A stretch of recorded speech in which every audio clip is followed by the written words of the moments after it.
Sir America की ही, क्योंकि इस समय पूरी दुनिया में चर्चा का विषय अमेरिका है, वहाँ का नया शासन प्रशासन है।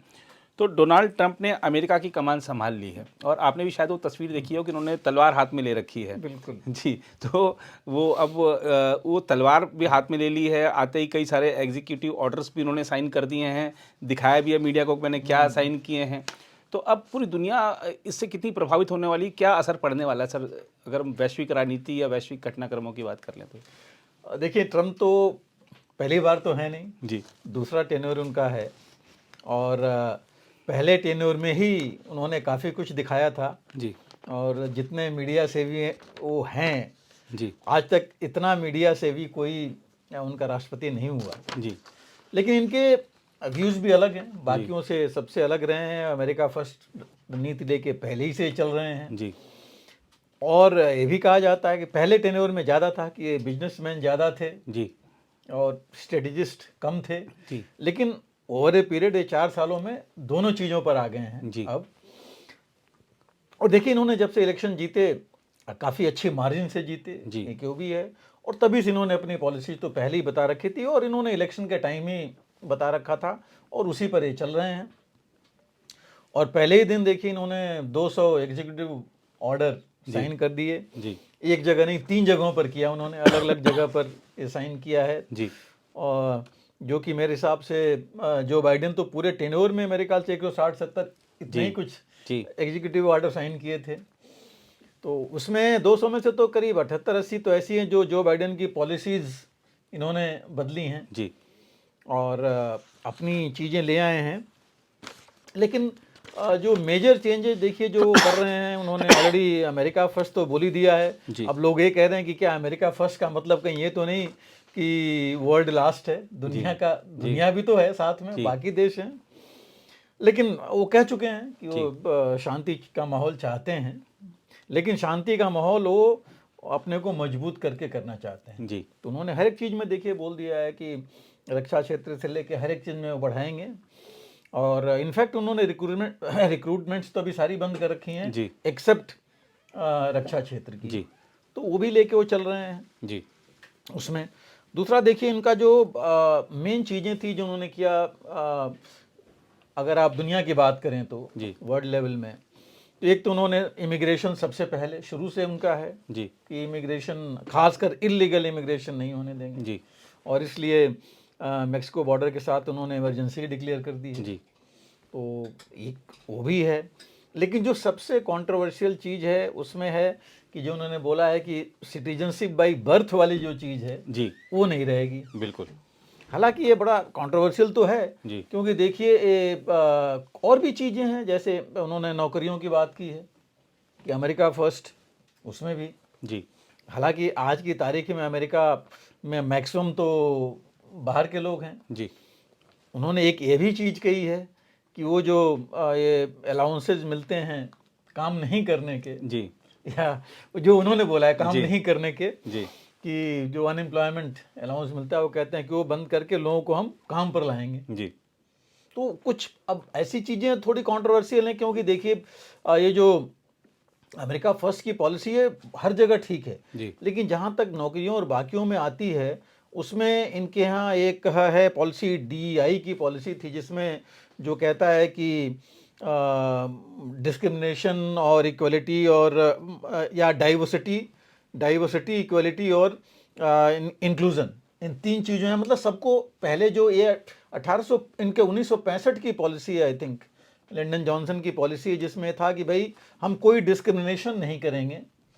किसी नेशनलिटी के लिए, किसी कास्ट, किसी रिलीजन और किसी और ऐसी चीज़ों को लेकर के नौकरियों में एम्प्लॉयमेंट के लिए था जी, कि कोई डिस्क्रिमिनेशन नहीं होगा। तो अब वो अगर नेशनलिटी पर आएगा डिस्क्रिमिनेशन, तो वो भी चैलेंज हो सकता है। बाई बर्थ वाला जो है, जो इन्होंने बोला है कि नेशनलिटी नहीं होगी, वो भी चैलेंज हो सकता है। इनफैक्ट ऑलरेडी लोग कोर्ट में चले गए हैं जी, इन चीज़ों को लेकर के। तो कुछ चीज़ें हैं ऐसी जो कि प्रॉब्लम कर सकती हैं बाकी लोगों को। और जो नौकरी के लिए बाहर वाले लोग हैं, क्योंकि देखिए मैक्सिमम लोग वहाँ पर खासकर स्किल्ड वर्कर्स जो हैं वो जी, बाहर के हैं, वहाँ के हैं नहीं। तो ये कुछ चीज़ें हैं जिनका असर अभी बाद में पता लगेगा। जैसे मैंने कहा रिक्रूटमेंट तो उन्होंने बंदी कर रखी है, जी वो भी बाद में पता लगेगा।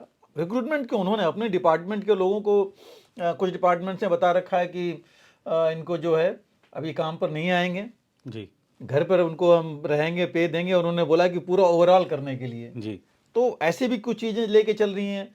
जुडिशरी का देखिए, उनसे काफ़ी तंग थे, जी तो उसमें भी ये कुछ ना कुछ रिफॉर्म करेंगे। तो ये सब चीज़ें ये लेके चल रहे हैं। कुछ और चीज़ें जो इन्होंने बोली हैं वर्ल्ड लेवल पर, तो इन्होंने इजराइल के बारे में बोला ही, इन्होंने पहले भी बोल चुके थे, और अभी जब पूछा गया तो वहाँ भी इन्होंने कहा कि लेकिन एक सेंटेंस उन्होंने जो बोला इस जो सीज फायर हुआ है उसके बारे में, कि कितना चलेगा ये नहीं कह सकते उसके ऊपर, जी तो वो भी थोड़ा डाउटफुल हो लगता है। और दुनिया में देखिए दो चीज़ें, जैसे मैंने कहा पिछले टेन्योर में तो एक बिजनेसमैन लगा था कि ज़्यादा हैं, बट इस बार वो इकोनॉमिक्स मतलब बिजनेस और मिलिट्री पावर, जी या पावर मैं कहूँगा, दोनों लेके चलेंगे। मतलब स्ट्रेटजिक कहिए या मिलिट्री पावर और इकोनॉमी दोनों लेके चलेंगे, और दोनों से इन्फ्लुएंस करेंगे। मेक्सिको के लिए देखिए उन्होंने बोल दिया है ऑलरेडी, मेक्सिको और कनाडा का भी नाम लिया है उन्होंने टैरिफ्स के लिए। जी यूरोपियन यूनियन को भी यही बोला है जी टैरिफ्स के बारे में। ये भी उनको पहले ही वो बोल चुके हैं कि इन्होंने अपने डिफेंस पर कम से कम 5% जीडीपी का खर्च करना चाहिए। तो ये सारी चीज़ें हैं जो कि ये लेके चल रहे हैं, और उन्होंने ये भी कहा कि ये पैसा वापस लाएंगे अमेरिका का। जी तो उन्होंने ऑलरेडी एक अलग से सर्विस बनाई दी है जो एक्सटर्नल रेवेन्यू वाली है, कि बाहर से रेवेन्यू कैसे आएगा। जी तो काफ़ी चीज़ें वो लेके चल रहे हैं, लेकिन कैसे करते हैं वो भी देखना पड़ेगा। अभी देखिए आते ही उन्होंने 1500 पार्डन उन्होंने कर दिया अपने ऑफिस से, खास करके जितने लोग जनवरी 4 से, हाँ, इनके जो हारने के बाद पिछले इलेक्शन में 2020 में नवंबर में हुआ था, और जो जनवरी में इनके सो कॉल्ड वहाँ भीड़ थी, रॉयट थी, जितने लोग थे उनको पार्डन कर दिया। जी और वही चीज़ इन्होंने देखिए 2-3 चीज़ें कही थी पहले, कि अफगानिस्तान का विड्रॉल इन्होंने कहा कि जिन लोगों ने किया उनके ऊपर एक्शन लेंगे। जी तो ये सारी चीज़ें थी जिसको कि जो बाइडेन जाने से पहले उन्होंने भी प्रेसिडेंशियल पार्डन दिया है जी अपने स्टाफ को, और चीफ ऑफ स्टाफ थे खुद के फैमिली के लोगों को भी दिया है। जी तो ये सब चीज़ें हैं जो कि उन्होंने किया है। हालांकि बाकी जगह कहीं होता तो अलग ही इसका मायने निकाला जाता, जी लेकिन चूंकि अमेरिका है तो वहाँ बहुत ज़्यादा कुछ इसके बारे में बात नहीं आ रही हैं। लेकिन देखिए कुछ भी हो, ये ओल्डेस्ट प्रेसिडेंट हैं जी 82 ईयर्स, और अभी ऑफिस में जो बाइडेन तो 78 में थे, उनको बोला जाता था कि वो सुन नहीं पा रहे या उनकी मेंटल प्रॉब्लम है। लेकिन ये देखिए एक फिक्स्ड अपने जो आइडियाज लेके आए थे, जिनका इन्होंने अपने इलेक्शन के टाइम बोला भी था कैंपेन में, उसी को लेके चल रहे हैं, उसमें इन्होंने कोई कमी नहीं की है। और 2-3 चीज़ें पहले भी इन्होंने किया था, पेरिस क्लाइमेट ट्रीटी से बाहर हो गए हैं जी WHO से बाहर हो गए। पिछली बार इन्होंने यही किया था जब इनके प्रेसिडेंट थे, कि WHO जो है ये उन्होंने कहा कि ये तो पेंडेमिक और बाकी चीज़ों के लिए कुछ कर ही नहीं रहा है जी तो ये वहाँ से बाहर हो गए। तो ये पेरिस क्लाइमेट का भी उनका ये था। अभी भी वो इन्वायरमेंटल इश्यूज लेके कह रहे हैं कि अमेरिका में इसकी वजह से प्रोग्रेस नहीं हो रहा है, इंडस्ट्री नहीं लग रही हैं, बाकी चीज़ें नहीं लग रही हैं। तो ये कुछ चीज़ें हैं जो ये लेके चल रहे हैं। और वर्क फ्रॉम होम इन्होंने अपने यहाँ ख़त्म कर दिया है कि वो भी नहीं करेंगे। 2 चीज़ें जो मुख्य थी, देखिए इजराइल का तो इन्होंने मेरे ख्याल से वेट एंड वॉच पॉलिसी कर रहे हैं, लेकिन हमास को क्या होगा उसको वार्निंग तो ये पहले ही दे चुके हैं कि अगर कुछ हुआ तो खासकर होस्टेजेस को तो ये बहुत बुरा हाल होगा। जो यूक्रेन का है, रूस यूक्रेन का, वहाँ पर इन्होंने पहले कहा कि 1 दिन में बंद हो जाएगा, लेकिन 1 दिन अब वो ख़त्म हो गया। इनके भी जो बाकी लोग भी कह रहे हैं कि भाई समय लगेगा, कोई कहता है 100 दिन कम से कम, कोई 6 महीने तक का समय कह रहा है। हालांकि इन्होंने ज़रूर कहा है कि मॉस्को इज डिस्ट्रॉइंग रसा, मतलब पुतिन खुद रसा को, रूस को जो है नुकसान पहुंचा रहे हैं। उन्होंने कहा कि वो पीस डील कर लें, लेकिन पुतिन साफ इनकार कर चुके हैं कि युद्ध विराम नाम की कोई चीज़ नहीं है, वो प्रॉपर डील चाहते हैं। तो ये सब कुछ चीज़ें हैं जहाँ की थोड़ी प्रॉब्लम्स उनको हैं। टिकटॉक को उन्होंने जो बंद कर दिया था पिछले उसमें, उनके सुप्रीम कोर्ट ने भी बंद कर दिया, लेकिन अब उन्होंने उसको 75 डेज और दे दिया है जी आगे बढ़ने के लिए। और सबसे देखिए 2-3 मेन चीज़ें हैं कि वो जो पनामा कैनाल के बारे में जो उन्होंने स्टेटमेंट दिया है कि हम वापस लेंगे। उन्होंने ग्रीनलैंड को कहते हैं कि हम लेंगे अपने में। जी कनाडा का तो खैर वो जो है बोल ही चुके हैं। तो कुछ चीज़ें हैं जो ऐसे लेकर के कि जो इनके फिक्स्ड आइडियाज़ हैं, उनको इन्होंने ऑलरेडी उस पर चल रहे हैं और पहले दिन से उन्होंने बोला भी है कि इम्प्लीमेंट करना शुरू कर देंगे, और वो कर रहे हैं, उसके ऊपर जा रहे हैं। और वो जो एक्सटर्नल रेवेन्यू सर्विस है इसीलिए कि रेवेन्यू लाने के लिए उन्होंने कहा कि हम सबसे पहला काम है कि जो महंगाई कम करेंगे अपनी जी यहाँ पर। तो कुछ चीज़ें लेके चल रहे हैं और फोकस वो कर रहे हैं अमेरिका फॉर अमेरिकन्स, कि अमेरिका में जो है अमेरिकन्स का रहे। और जो बाकी चीज़ें हैं वर्ल्ड अफेयर्स में कितना होगा उसमें चीज़ें क्लियर नहीं हो रही हैं, खास करके नाटो को क्लियर नहीं है, बट नाटो और यूरोपियन यूनियन को पता है कि उनको अपना खुद देखना पड़ेगा डिफेंस। जी उन्होंने पहले ही बोल दिया था, देखिए इसके इजराइल और हमास के बारे में, कि it is not our war, जी इट इज़ देयर वॉर। जी तो वहाँ भी बोल दिया। इन्होंने यूक्रेन का भी वही था, यूक्रेन और रूस के बारे में। तो ये कुछ चीज़ें थी जो कि पहले से ही लग रहा था कि ये इसके बारे में बहुत ज़्यादा एंथुसियास्टिक नहीं है। और इनके जो इन्होंने अपने कैबिनेट में जो मेन लोग हैं, सेक्रेटरी ऑफ स्टेट जिनको लिया है, देखिए उनके स्टेटमेंट्स भी पहले ऐसे ही थे। जी कोई चेंज नहीं है जो पहले था इलेक्शन के टाइम या अभी जो है या जीतने के बाद। और जो डिफेंस सेक्रेटरी हैं तो उन्होंने भी प्रायोरिटीज अपनी क्लियर कर दी थी। एनएसए माइक वॉल्ज हालांकि इन्वॉल्व थे जा करके उसमें, जो पीस डील हुई है इजराइल और हमास के बीच में, तो उसमें भी काफ़ी इन्वॉल्व थे।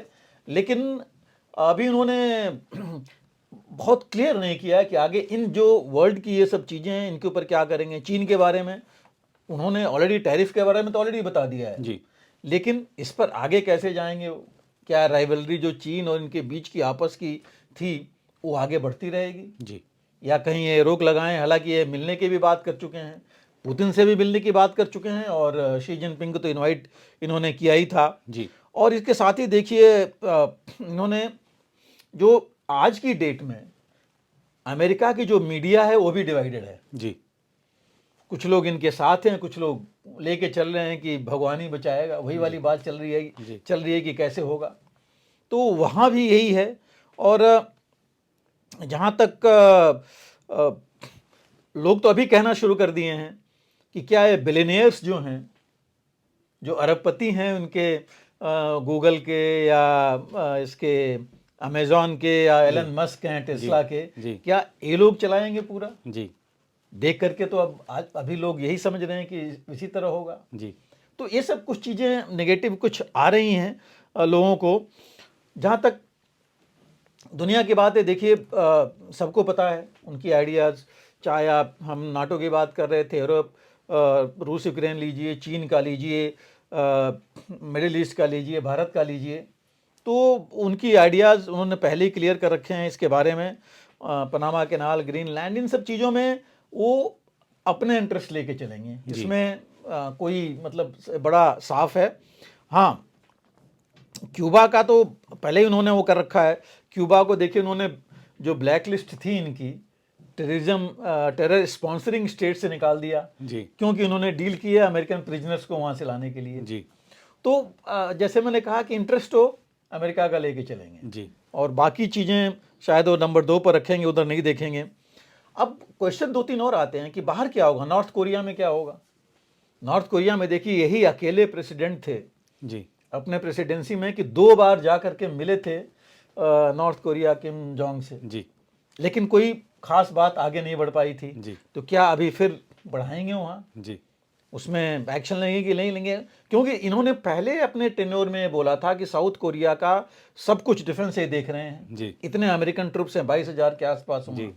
तो उन्होंने कहा कि उसके एवज में साउथ कोरिया कम से कम $5 बिलियन पर ईयर दे जी अमेरिका को। जी तो ऐसी चीज़ें हैं, क्या वो उस पर चलेंगे या किस तरह आगे बढ़ेंगे, वो भी एक देखने वाली बात है। और नॉर्थ कोरिया अब और मजबूत हो गया है, पहले जैसा नहीं है 4 साल पहले जो था, 5 साल, क्योंकि वो रूस से मदद लेकर के आगे बढ़ चुका है जी। हर एक चीज़ में, तो वहाँ भी है। और देखिए इनकी इंटरनल क्राइसिस भी हैं, कुछ इंटरनल में क्राइसिस तो क्या मैं प्रॉब्लम कहूँगा, जो ऑलरेडी चल रही है, जो इनको खुद भी देखना ही पड़ेगा। अब सबसे बड़ी चीज़ देखिए, सारे स्टेट्स में करीब आई थिंक 8 या 9 स्टेट्स में डेमोक्रेट्स हैं, ये तो रिपब्लिकन हैं, डेमोक्रेट्स हैं। अब वहाँ पर इनकी कितनी चलेगी, कितना इनकी पॉलिसीज़ वो इंटरनल पॉलिसीज़ वो चलने देंगे, एक वो भी सोचने की बात है। कैलिफोर्निया अगेन डेमोक्रेट्स हैं, और वहाँ पर की जो आग की सिचुएशन है आउट ऑफ कंट्रोल, कितनी ज़्यादा, इतना डैमेज हुआ वहाँ जी। और ये पहले ही ये उसके ऊपर बोल चुके थे कि टोटल फेलियर है एडमिनिस्ट्रेशन का। क्या करते हैं वहाँ पर, किस तरह का है। टैक्स कट करने की इन्होंने बात की है अपनी, जी। कितना कम कर पाएंगे और उससे क्या इनका घाटा बढ़ेगा, जो ऑलरेडी 120 ट्रिलियन का है। लेकिन इनको फ़र्क तो पड़ता नहीं है, उनको तो पैसे की हम यहाँ बिलियन की बात करते हैं, वो तो ट्रिलियन से नीचे जाते नहीं है हर एक चीज़ में। फिर इन्होंने जो जैसे हम बात कर रहे थे कि जस्टिस डिपार्टमेंट को इन्होंने बोला कि ये भी डीप स्टेट बन चुका है जी। उसके ऊपर भी कार्रवाई करेंगे, किस तरह होगा, कैसे चलेगा। ब्यूरोक्रेसी को ये बोल चुके हैं कि ब्यूरोक्रेसी पॉलिटिसाइज्ड है। अब क्या खुद भी अमेरिका की ब्यूरोक्रेसी को खुद पॉलिटिसाइज करना चाहेंगे। जैसे मैं कह रहा था 2-3 डिपार्टमेंट्स का तो इन्होंने बंदी कर दिया है जी। उसमें से छटनी करेंगे, देखेंगे किसको लेना है, नहीं लेना है, क्या करना है। तो एक तरह से वही हुआ, बिल्कुल पॉलिटिकल जो ब्यूरोक्रेसी को पॉलिटिसाइज करना। हाँ, मिलिट्री को इन्होंने बोला है कि और ताकतवर बनाएंगे जी। तो वो चीज़ तो करेंगे ही करेंगे जो इन्होंने देखा है। और ये जनरली अगेंस्ट हैं ट्रंप कि मिलिट्री बहुत ज़्यादा बाहर डिप्लॉयड हो जी। क्योंकि वहाँ खर्च भी बहुत आता है। वो कहते हैं हमारे किसी काम के लिए है नहीं, वो हम उनकी सिक्योरिटी दे रहे हैं, उनको अपनी सिक्योरिटी खुद करनी चाहिए। जी। तो उसमें भी पॉलिसी में कोई चेंज आ सकता है। और अभी मुझे लगता है कि एक चीज़ ज़रूर आएगी कि पहले जैसे मल्टीलैटरल ट्रीटीज करते थे जी। 1, 2, 3, 4 देशों से एक चीज़ के लिए, मुझे लगता है कि ये अमेरिका फर्स्ट और बाकियों का जैसे कहते हैं कि उन्होंने अपना देखना चाहिए, तो बजाय ज़्यादा मल्टीलैटरल ट्रीटीज़ ये यूनिलैटरल करेंगे जी। कि हमारा इंटरेस्ट क्या है और आपका इंटरेस्ट क्या है, वो दोनों चीज़ें देख करके चलेंगे। यूनिलैटरल चीज़ ज़्यादा हो सकती है वहाँ पर। और जो मैं कह रहा था कि 7-8-9 स्टेट्स में डेमोक्रेट्स हैं, क्या रेड एंड ब्लू चलता है, red Republicans and blue Democrats. जी। तो ये रेड ब्लू में कैसे सामंजस्य स्थापित कर पाएंगे, ये भी एक चीज़ है इनको इंटरनल के लिए। इकॉनमी में जैसे है टैरिफ्स तो ये बढ़ाएंगे ही जी। ऑलरेडी इन्होंने पहले ही बता दिया है, क्योंकि अभी इनका टोटल ट्रेड आप भारत के साथ बात कीजिए तो $118 बिलियन का ट्रेड है, हालांकि कम हुआ है कुछ पिछले कुछ सालों में, 2-3 साल में। पहले थोड़ा था लेकिन बहुत कम फर्क नहीं है। लेकिन अभी भी करीब 36.8 मतलब 37 तकरीबन बिलियन डॉलर जो है इंडिया के फेवर में है, जो बोलते रहे हैं। उनकी नज़र इस पर है कि वो टैरिफ बढ़ाएंगे। और इंडिया से देखिए एक्सपोर्ट्स में बेसिकली तो जो चीज़ें वही हैं, खासकर इलेक्ट्रॉनिक्स एंड स्किल्स जो कि उनको चाहिए, वो चीज़ें ज़्यादा जाती हैं। और देखा जाए तो एफडीआई में जो इक्विटी आती है भारत में, उसमें थर्ड लार्जेस्ट अमेरिका से है जी। अभी कुछ विड्रॉल होने शुरू हो गए हैं देखिए पिछले 2-3 दिनों में। तो ये कुछ चीज़ें हैं जो कि भारत पर असर डाल सकता है। लेकिन जो पोटेंशियल है भारत का, देखिए एक्सपोर्ट्स का, स्किल्स का, टेक्निकल चीज़ें हैं, इक्विपमेंट हैं, इलेक्ट्रॉनिक्स जो कि सस्ती हैं जी। तो उसका एक्सपोर्ट पोटेंशियल मेरे ख्याल से वो चलता रहेगा, उससे प्रॉब्लम नहीं पड़ेगी। और जहाँ तक मिलिट्री का है, भारत के साथ कई पैक्ट्स हुए हैं। एक जो सबसे बड़ी चीज़ है मुझे लग रहा है कि अगर जल्दी हो जाएगा, जो जी इंजन्स आने थे तेजस मार्क 2 के लिए जी। वो होना चाहिए, नहीं तो वो तो बहुत सालों से लटका हुआ है देखिए उसके हिसाब से। और भी अपाचे और बाकी एयरक्राफ्ट्स की हैं, तो उन चीज़ों पर मुझे लगता है कि सहमति रहेगी, क्योंकि ऐसे बारे में उन्होंने कुछ ऐसी चीज़ें बताया नहीं हैं। और मिलिट्री एक्सरसाइजेज हम उनके साथ करते रहे हैं, क्योंकि भारत का महत्व ट्रंप के लिए, अमेरिका के लिए और बहुत ज़्यादा है। इंडियन ओशन में उनका जो जिस तरह से चीन आगे बढ़ रहा है जी, ओवरऑल चीन ही उनको उनके सामने खड़ा हो रहा है।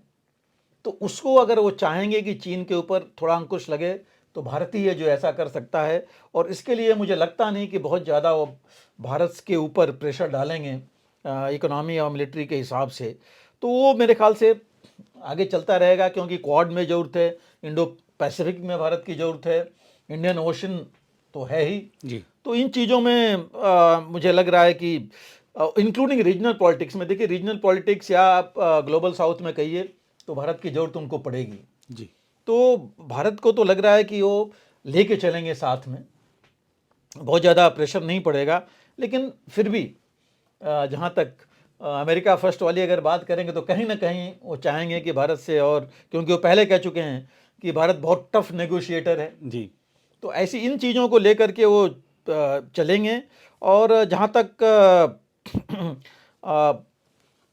वर्ल्ड लेवल की बात है, वर्ल्ड में मुझे लगता है कि अभी लोग या तो बहुत क्लोज जाएंगे इनके, और लोगों अब बाकी जो देश हैं उनको अपना सोचना पड़ेगा जी, कि या अमेरिका को क्या दे सकते हैं कि ट्रंप उनको देंगे। जी, तो ये नीति लेके चलेंगे। लेकिन जिस तरह की इन्होंने पॉलिसी बना रहे हैं, 2-3 मतलब जो कुछ हैं 4-5 पॉलिसीज़ हैं जो कि चैलेंज हो सकती हैं, जो कि वर्ल्ड बाकी लोगों के हित में नहीं है, लेकिन ये हमें अमेरिका के हित को लेके चलेंगे। और जब ये चीज़ आ जाएगी तो मुझे नहीं लगता कि बाहर भी लोग वो ऐसे चीज़ों में नहीं पड़ेंगे। रूस यूक्रेन ऐसी इजराइल और हमार जहाँ भी अमेरिका इन्वॉल्व हुआ था पहले, वो युद्ध हम लोगों ने पहले ही कहा था कि कभी जल्दी ख़त्म नहीं हुआ है। जी, तो शायद वो मीडिएशन की पॉलिसी ज़्यादा लेंगे कि कहीं डिफरेंसेज हों और जल्दी सॉल्व हों। जी। अगर आप भी लेना चाहते हैं देश दुनिया की तमाम जानकारी तो आज ही सब्सक्राइब करें हमारे चैनल को। साथ ही नीचे दिए बेल आइकन को जरूर दबाएं ताकि हर अपडेट आप तक पहुंच सके।